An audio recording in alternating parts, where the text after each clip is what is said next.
அன்பானவர்களே, அன்பு வணக்கம்.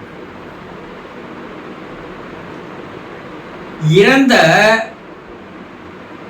ஒருவருடைய ஆன்மாவோடு நாம் பேசினால் அவர் கேட்பாரா என்று ஒரு அன்பர் கேள்வி கேட்கிறார். அவங்க தான் இறந்துட்டாங்களே, அவங்களோட போய் பேசினா அவங்களால எப்படி கேட்க முடியும்? அப்படிதான் நினைக்கிறீங்க?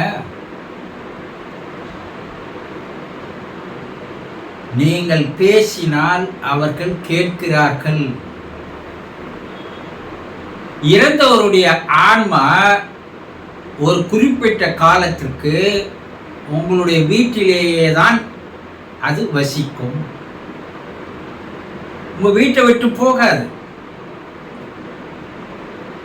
ஏனென்றால் இத்தனை ஆண்டு காலம் அந்த குடும்பத்திலேயே, அந்த வீட்டிலேயே உங்களோடு வாழ்ந்து வந்த அந்த ஆன்மாவானது உடனடியாக பிரிந்து செல்வதற்கு அதற்கு மனம் இருக்காது. அதனால் சில மாதங்கள், ஒரு சில ஆன்மாக்கள் வருடங்கள் கூட அந்த வீட்டிலேயே தான் வாழ்கிறது. அப்படி அந்த வீட்டில் வாழ்ந்து வரும்போது நீங்கள் அவரோடு பேசினால் அதை கேட்கின்ற நிலையில்தான் அந்த ஆன்மா இருக்கிறது. நீங்கள் பேசுவதை கேட்கிறது, உங்கள் நடவடிக்கைகளை, செயல்களை பார்க்கிறது,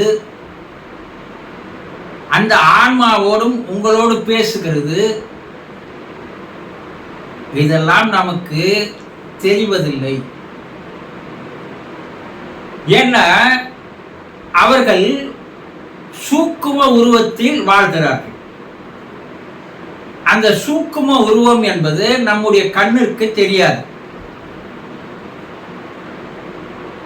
அருவமான ஒரு உருவத்தில் அவர்கள் வாழ்கிறார்கள். அந்த உருவத்தை கண்ணால் பார்க்கக்கூடிய அளவிற்கு நமக்கு கண்ணிற்கு அந்த சக்தி கிடையாது. அதனால் அவர்களை நாம் காண முடிவதில்லை. அதே நேரத்தில் அவர்களுடைய குரலை கேட்க முடிவதில்லை. அது ஏன் கேட்க முடியல? அந்த வீட்டிலே தானே இருக்கிறாங்க, நமக்கு பக்கத்திலேயே தானே இருக்கிறாங்க. அப்ப அவர் குரலை நம்மால ஏன் கேட்க முடியல? அப்படி என்றால் நம்முடைய மனதில் ஆயிரம் கணக்கான எண்ணங்கள் ஓடிக்கொண்டிருக்கிறது. நம்முடைய சிந்தனை வேற எங்கே இருக்குது, நம்முடைய கவனம் வேற எங்கே இருக்குது. அதனால அவர்களுடைய குரலை கேட்கின்ற அளவிற்கு நம்முடைய செவி திறனானது மிக நுண்ணிய அளவிலே வேலை செய்வது இல்லை. நீங்கள் அவர்களோடு பேசினால் உங்களுடைய மனக்கவலைகளை, வேதனைகளை, அவர் பிரிந்து சென்றதை, தாங்க முடியாது இருக்கின்ற அந்த மன கஷ்டத்தை அவர்களோடு நீங்கள் பகிர்ந்து கொள்ளலாம். அவர்கள் அதை கேட்கிறார்கள். ஆனால் அது எப்படி? சரி, உங்க வீட்டில் பூஜை அறையில பல இறைவனுடைய படங்களை மாட்டி வைத்திருக்கிறீர்கள் இல்லையா? 1-2 இறைவன் இல்லை, ஒவ்வொரு வீட்டிலையும் பார்த்தா 10க்கு மேற்பட்ட இறைவனுடைய படங்களை மாட்டி வைத்திருக்கிறீர்கள் பூஜை அறையில்.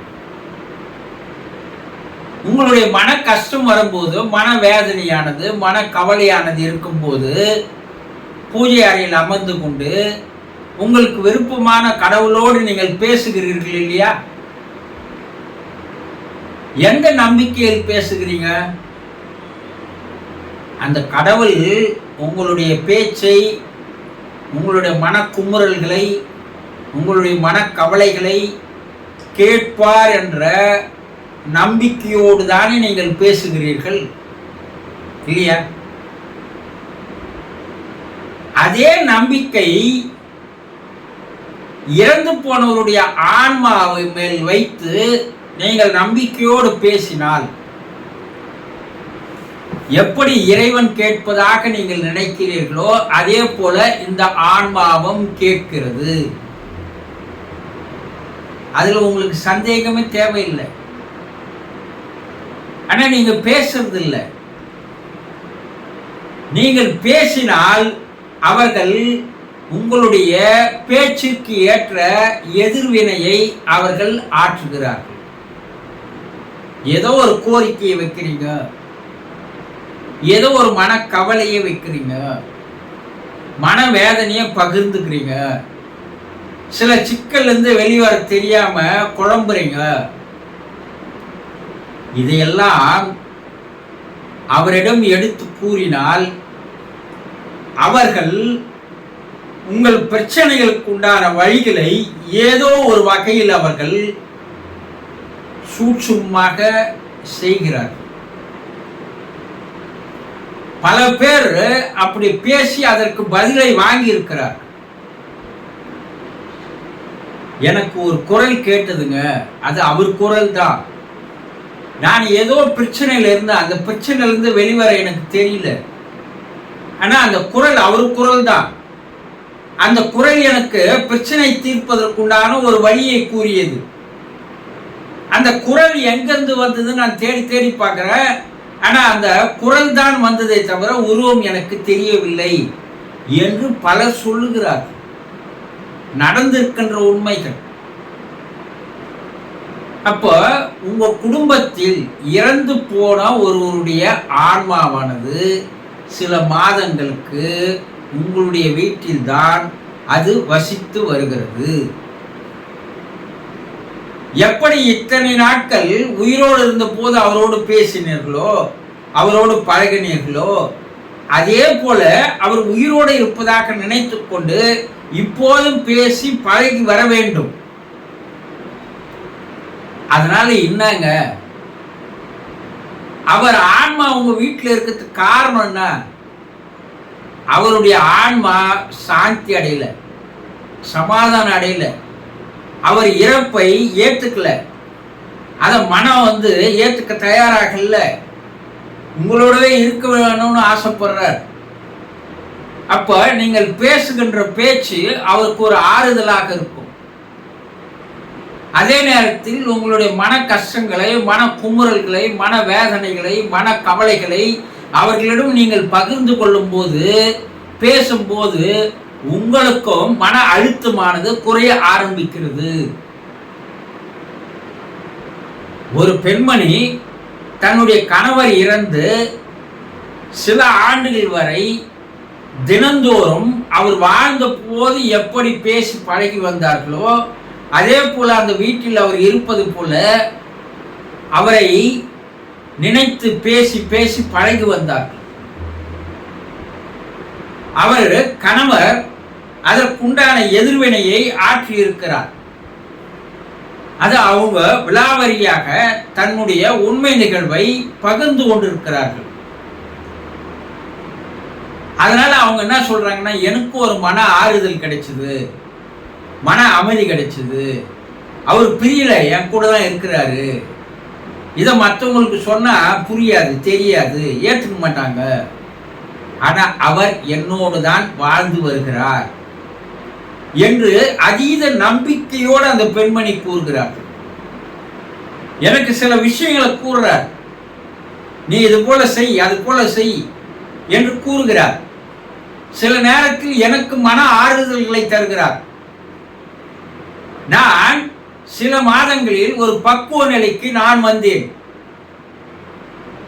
என்று அந்த பெண்மணி தன்னுடைய அனுபவங்களை பகிர்ந்து கொண்டிருக்கிறார்.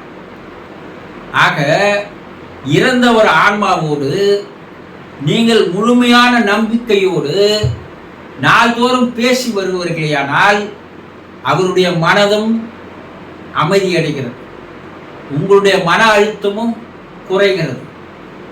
யார் எதை சொல்கிறார்களோ அதை பற்றியெல்லாம் கவலைப்படாதீர்கள். உங்களுக்கு உண்மையில் அவர் மீது அன்பு இருந்தால், பாசம் இருந்தால், அவர் உங்கள் வீட்டில் வாழ்ந்து வருகிறார். இறந்து போய் 1 வருட கால வரைக்கும், சில மாதங்கள் வரைக்கும் நீங்கள் அவர்களோடு பேசலாம், பழகலாம் என்பதை தெளிவாக தெரிந்து கொள்ளுங்கள்.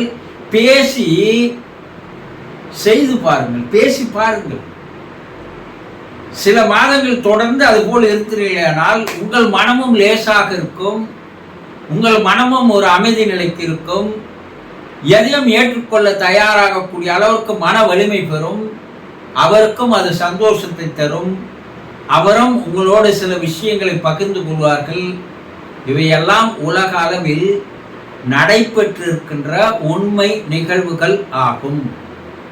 ஆக இறந்து சில மாதங்கள் ஆன ஆன்மாக்கள் உங்கள் வீட்டில் இருக்கிறது. ஒரு 3 மாத காலம், 6 மாத காலம் நீங்கள் அவர்களோடு தொடர்ந்து பேசலாம்.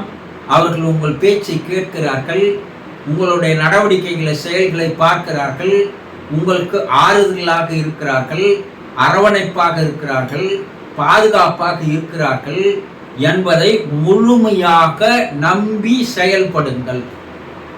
சந்தோஷம்.